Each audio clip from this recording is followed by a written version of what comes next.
on Australia today. For those of you who don't know me, my name is Judy Cheung-Wood, founder of Skin B5. I'm very passionate about Skin B5 because I shared your journey. I used to suffer from acne as a teenager and young adult. I tried everything under the sun. Nothing else helped until one day I decided to look into nutrition, and I started researching whether or not it can help me. And I come across information about medical papers about vitamin B5 and a whole bunch of other nutrients. And that's when I decided to try it on myself. And lo and behold, it worked so incredibly well. And that's why I'm so passionate to bring, and ever since then, I'm on a mission to bring Skin B5 to the rest of the world and to other acne sufferers. But today is not about me, it's about Holly Dexter. Our lovely Holly, she is our brand ambassador, and her latest achievement, amongst a string of other things, she is the national finalist of Miss Universe Australia. And let's welcome her to our chat today. Hello, Holly. How are you? Good. How are you? Very good. Thank you. So I've done my little intro about yourself, but I guess our audience, probably like myself, are more curious to and wanting to hear from you who you are and how would you describe yourself as a young teen and now that you are a young adult and achieved so much in a short period of time. And what sort of advice would you give yourself to your younger version? Well, a little bit about me is that I'm 23 years old. I'm from Melbourne, Victoria. I am originally from regional Victoria. I'm from a tiny little town there called Ballarat. I moved to Melbourne about 3 years ago now, and I just needed some more opportunities coming my way because there's not really a lot going on in Ballarat. It's a bit of a small town. Everyone knows everyone. Moved down to Melbourne, and oddly enough, everything kind of just I guess took off for me. I've done not too bad, I guess, but. Yeah, a little bit about me. I work as a content creator for Instagram. So I'm just doing different ambassadorships and working with different brands and basically creating content, working with brands that really align with my core values as well. So yeah, being able to sort of bring the amazing stuff that they do to so many people. I am currently kind of working as a nanny every now and then. Originally, I was going to be a flight attendant this year, but COVID happens, and I don't think that that's going to come back into play for the next few years.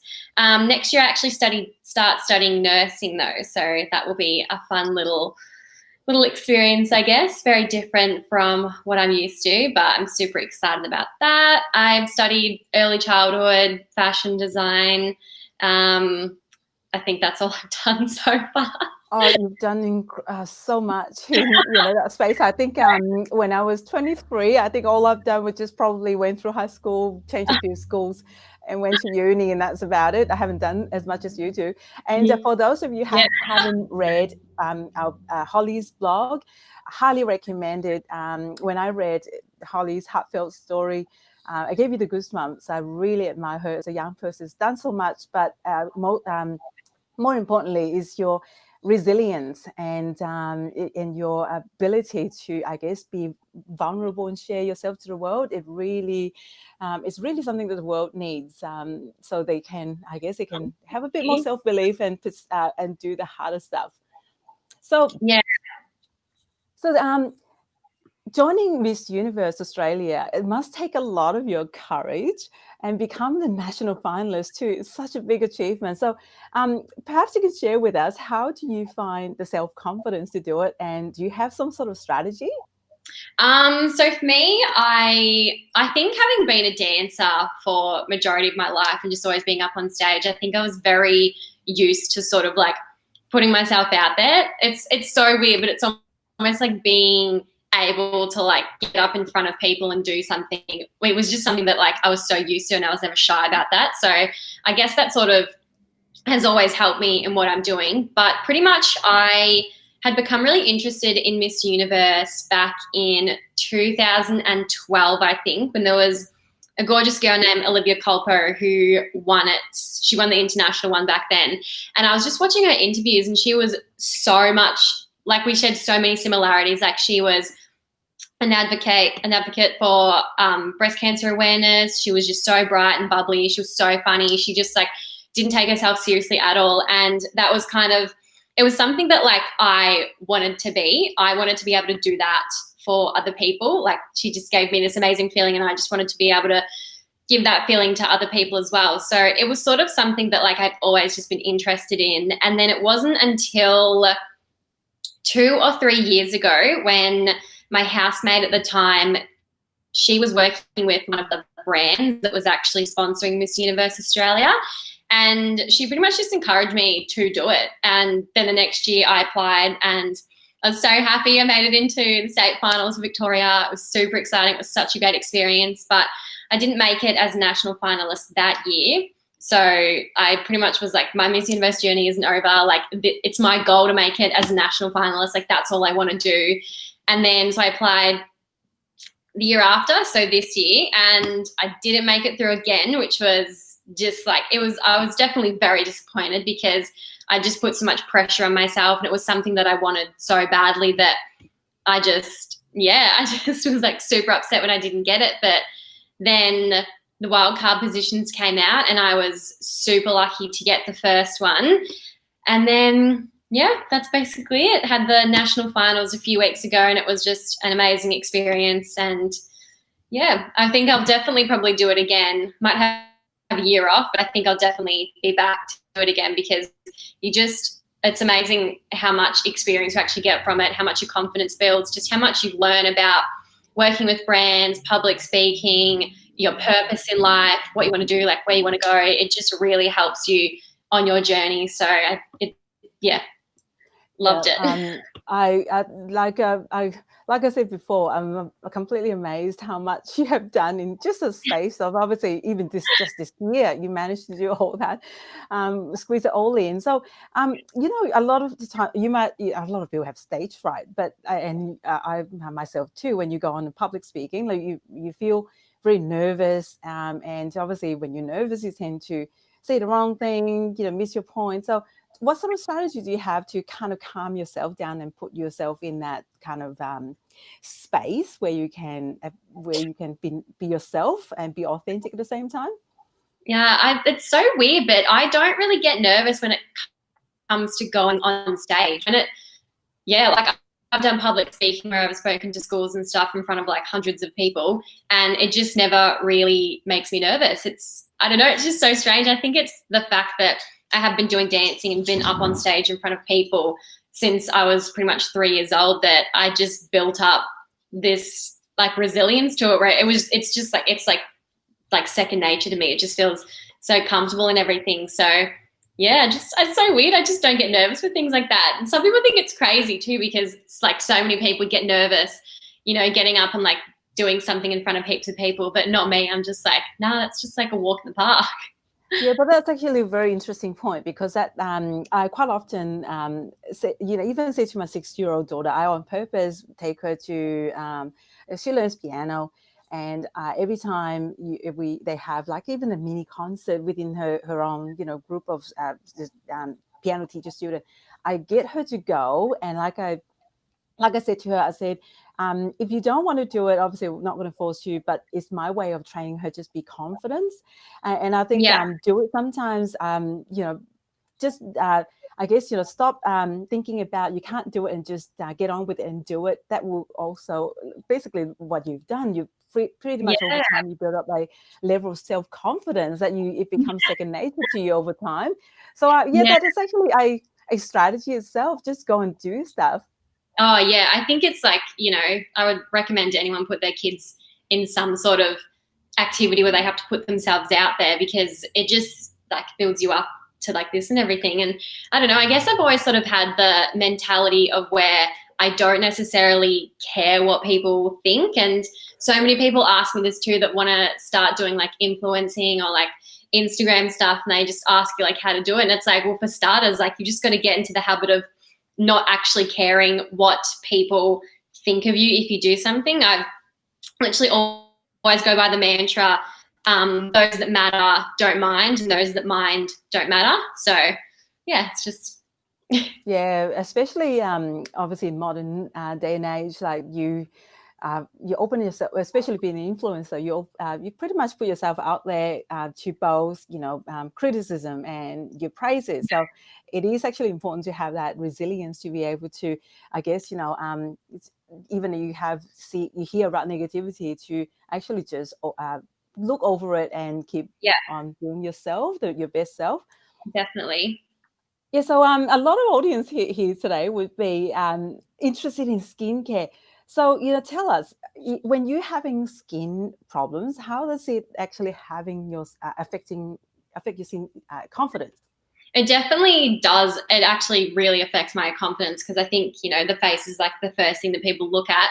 And it's been really hard actually in lockdown, because all of the mask wearing that we've had to do here down in Melbourne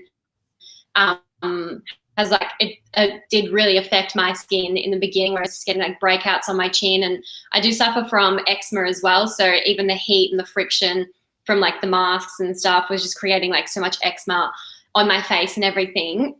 So yeah, it's like, it does definitely like bring my confidence down. Where it's just like things like going out in public, not so much like doing things like for Instagram, because you can just cover all that up with makeup and everything, but sort of going out in public where you're like not wearing as much makeup, you just don't really feel like as confident, I guess, as when you were, if you had like really nice skin and stuff. And especially because I don't really like wearing makeup outside the house. So yeah, just like going to the supermarket, if you've just got like things everywhere, or like going and meeting up with people and just being like worried, like, oh my gosh, are they going to notice like that zit that's on my face or something? So definitely does bring my confidence down. But at the end of the day as well, I just have to keep telling myself that this is something that I can only notice. And also, so many people need to understand as well that things like acne and skin problems are so normal. Like everyone gets stuff like this. And I have been super lucky. Yeah, it's so normal. And I've got friends and stuff that do suffer from really, really bad acne. And, you kind of just got to like put things in perspective and just go like, think about those people that this is their like daily life, where they suffer from this every single day and everything. So yeah. Yeah, that's what we really want to encourage everyone to talk about it, because it's a fact. It doesn't matter whether you look at media or clinical paper. Majority of people have had acne at some point in life. Like some people even have it persisted well beyond teenage years. So it's actually better to just open up. And I feel I guess you can't help. Obviously, I've had acne myself before when I was younger. You can't help but feel anxious and don't want to look people in the eyes, or when they look you in the eyes, you're thinking, are you seeing my acne? So I get that, but I think it's important to just to also open yourself up and talk about it, knowing that everyone else has got the same. Doesn't at different levels, obviously severity, but at some we all feel the same. It's really interesting how when we talk to our customers, when they have very mild acne and very, very severe acne, I think one of the surprising thing is the level of anxiety is equal. Doesn't matter if they have mild, severe, you feel equally anxious. Even if you have mild breakout, doesn't mean that you feel less embarrassed or feel less anxious. So so that emotions is completely the same. And I think knowing that we all share the same feeling, we all understand each other, is really important. Yeah, definitely. Yeah, so you use Skin 5 yourself. So how do you believe Skin 5 differs from other acne treatment, and what why are you interested in trying Skin 5 in the first place? So it was actually a lady that worked for you reached out to me about a year ago and asked if I wanted to try some of the products and everything. And I find, compared to other acne treatments, when I was younger, when I was a teenager and I was suffering from really bad hormonal acne, I remember using like Benzac and Proactive and everything, and I found that was so harsh on your skin. They would just dry it out so much. And then I feel like they'd also like bleach your skin, and then like the ruin your pillows and everything. Like they were just really, really harsh and like toxic things. And I'm the type of person as well that's like, I don't like putting so many chemicals on my face or on my skin, because that's all getting absorbed into my bloodstream. So long term, like how good is this really for me? But what I love about Skin B5 is that it's cruelty free. All the ingredients are like, there's nothing there that sort of scares me into thinking that it's like super chemically and bad for me and everything. And I find that it's because it's getting rid of like the oil on your skin as well. I love it in the combination of the moisturizer, because that almost just like rehydrates your face again. And they're just not really harsh products. They make my skin feel really nice. They definitely they definitely work.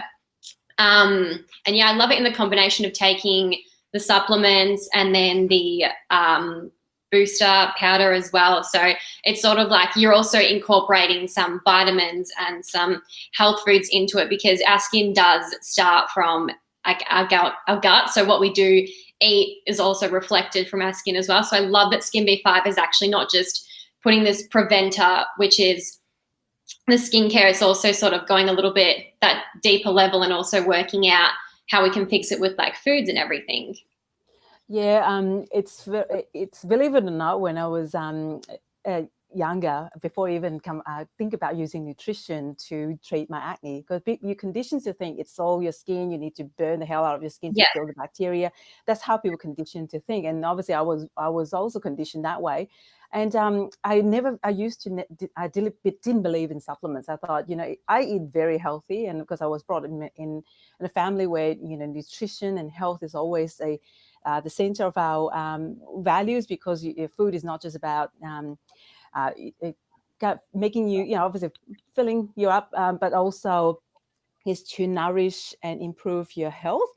So I guess then until I actually tried it myself to use it for acne, I was actually blown away how well it works. And years down the track, my husband's my mother-in-law, she actually breed Great Danes, and she takes them for dog shows, and she wins all these awards. And so I thought, one day I remember in the kitchen just asking her, so how do you make? I look at her Great Dane, and it's got the beautiful shiniest coat. And I asked her, I said, well, how do you actually, what do you feed him? Why does he have such a beautiful shiny coat? And she actually said to me, oh, I gave the dog supplements. I started laughing. I said, oh my God. I said, obviously, she said, everyone does it for dog shows. I said, is that really? I said, well, why on earth do we humans didn't know about this earlier? Yeah. No, I need to get my dog on. Really, yeah, so really, really interesting. So, what do you have any word of advice that you would give to others who are struggling with acne? I think my word of advice would definitely be, if you're struggling with acne, get on to Skin B5, because I swear by that product. It's absolutely amazing. But I think it's definitely one of those things as well where you've got to look at what you're eating, what you are consuming, the types of foods and everything, because we do know that what you are eating is actually a major cause of acne and everything. So but then I also think that people would sort of just need to realize that so many people get acne. It's just one of those things. And honestly, like if other people are seeing people that do have acne and everything, they're not sitting there judging them or staring at them. Honestly, like, we are our biggest critics, and we are the ones that notice all those little things about ourselves, and no one else really does. So I think it's sort of just embracing it, sort of just being like, this is who I am, and just working it. Yeah, and part of just being just looking after yourself. Like, I think the first thing people need to understand is your skin is actually part of your health. Your skin is the biggest organ in your body. So looking after your skin, it has to start from looking after your health first. And that's actually what part of the reason why we later on, which is only 2 years ago, that we launched the superfood, because we want it to be complementary to our vitamins, which is higher strength, highly targeted, but not acknowledging the fact that you also have to consume very well-rounded nutrients, and looking after the rest of your nutritional needs, including enzymes and probiotics and prebiotics and greens and superfoods. It's just So I guess we've got some questions from the audience. Let me just bring one up so you can help answer them. So, Holly, your skin looks fabulous. So just give us some tips on your skincare tips. Well, aside from I do use the Skin B5, I take the supplements morning and night, and then I do like to have a smoothie in the morning using the powder and everything. I always use my skincare morning and night. I think it's just as important to use it in the morning as it is at night, and sort of making it a part of my morning routine where I'm brushing my teeth and like doing my skincare as well. It's really important to do that. Also, a little tip that I do is I do like a shot of noni juice every single morning. Interesting. It's disgusting, but you get used to it. I think I've been doing that since I was about 16. I see. But I find that really helps. Yeah, my skin and everything. It's absolutely disgusting, but I swear by it. Also, sunscreen is a super important one because you don't want to just focus on what your skin looks like now. I think it's also like sort of putting like a little preventer in almost, so that when you're in your later years of life, your skin is still looking really nice and youthful because you've protected it from things like sun damage and everything. So yeah, so do you wear short sleeves as well? Sorry, long sleeves to cover up when you're out in the sun? Oh yeah, I'm like super into like sun safety and like sunscreen and everything. So yeah, I sort of do. I've got like a cute little rashi and everything that I brought a few weeks ago that I can whip out for this summer. But yeah, I'm like so into sunscreen, and not even just using sunscreen as like a preventer. It's sort of like I like to think of it as like your last line of defense. So always, going in shade and covering yourself up, wearing a hat and everything. And then if you have to go out into the sun and like your shoulders are exposed, just making sure that you are wearing sunscreen. Yeah, that's what I do nowadays. I just, happy to wear the long sleeves, and completely different from the advice that would, obviously everyone's just out in the sun, sunbathing, as if this, that has no consequences.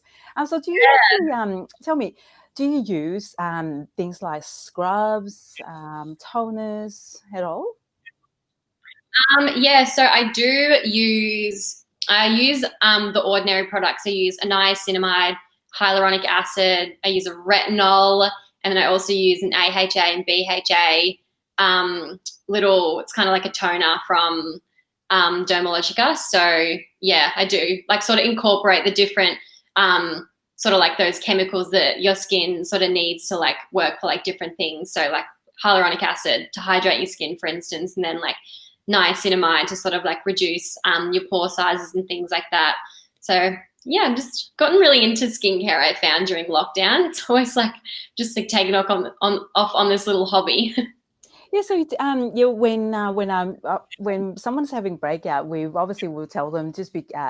It's great to use those products, but when they're having active breakouts, especially when it's very inflamed, we normally let them know just be careful what to use. And obviously you've got perfect skin, and you just turn it down. Yeah, exactly. Yeah. The exfoliation and all those things that really help. But if you have acne, definitely be careful, because it may cause further damage to your open wound. So it looks like we might be running. I know that we booked you for to 12:20, and we don't want to be. I know everyone's got a busy day too, and we don't want to be work too much. So, but I guess before we wrap up, and thank you so much for coming on board. We're so excited, and I'm hoping to bring you back again to have other chats to follow you on your adventures. Christmas is coming up, so I just want to quickly mention that we've in It's Gonna Be Fun, we're very passionate about wellness and skincare. So I guess because we're wanting to share our excitement about Christmas, and wellness. Christmas is actually obviously our focus and our theme. So we actually curated a bunch of a few wellness kits that not just can be fun, but we just have fun bits here and there that will. So if even anyone interested in looking for a wellness kit for Christmas, feel free to jump on our website and have a look. And for those of you who joined us today, I will just have a quick thank you. If in case you need to shop for Skin B5, we have a code live20 that will valid for the next 24 hours if you want to shop at our store. So looks we finishing on time, which is very exciting, because we normally run over time. But Holly, yeah, thank you very much again for joining us. Thank you so much for having me. And thank you so much for sharing your journey. We're very honored to have you on board. So, and follow us on Instagram, Facebook, and YouTube, because we actually have a number of guests lined up coming up in the future. We have Lewis Barnett, which is an Australian actor and long-term Skinny 5 user, as well as a number of dermatologists who will come and talk to share the knowledge about using nutrition to look after the skin. All right, so thank you very much, Holly, and have a great day. You too. See you later. Bye. Bye, everyone.